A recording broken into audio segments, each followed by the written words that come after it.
Hello बच्चों, चलिए प्रश्न को देखते हैं। अतिपरवलय का समीकरण ज्ञात कीजिए। शीर्ष प्लस माइनस 3,0 और नाभियां प्लस माइनस 5,0 है। तो हमें क्या करना है यहाँ पे?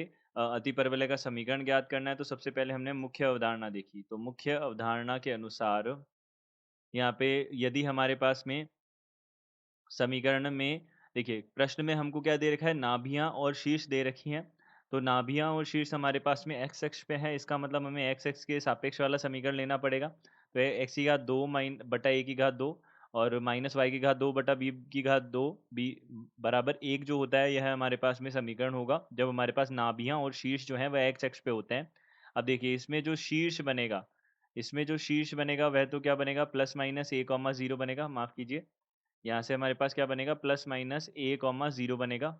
और यहाँ पे जो नाभियाँ हैं वह कितनी बनेगी? नाभियाँ हमारे पास में प्लस माइनस ए ई कॉमा ज़ीरो बनेगी।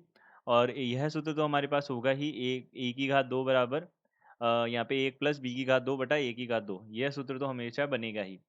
अब देखिए, यहाँ से हमने देखा तो शीर्ष जो है वह कितने दिए हुए हैं? शीर्ष बराबर प्लस माइनस 3,0 दिया हुआ है। तो शीर्ष हमारे पास में यदि प्लस माइनस 3,0 दिया हुआ है, तो हम यहाँ से बोल सकते हैं ए का मान कितना आ गया? 3 आ गया। अब यहाँ से नाभियाँ जो है वह हमको कितनी दी हुई है? नाभियाँ हमको दी हुई है प्लस माइनस 5/0 दिया हुआ है, 5,0 दिया हुआ है। तो ए जो है वह हमारे पास कितना हो जाएगा? 5 हो जाएगा। देखिए, यहाँ पे हमने ए का मान रखा तो ई बराबर कितना हो जाएगा? 5/3 हो जाएगा। अब 5/3 अगर हमारे पास में आ गया, तो हम यहाँ पे सूत्र का उपयोग कर सकते हैं। ई का मान 5/3 यानी कि 25/9 हो जाएगा। ये किसके बराबर हो जाएगा? 1 प्लस अब बी की घात 2 बटा ए हमारे पास कितना है? 3 है, तो यहाँ पे 9 हो जाएगा।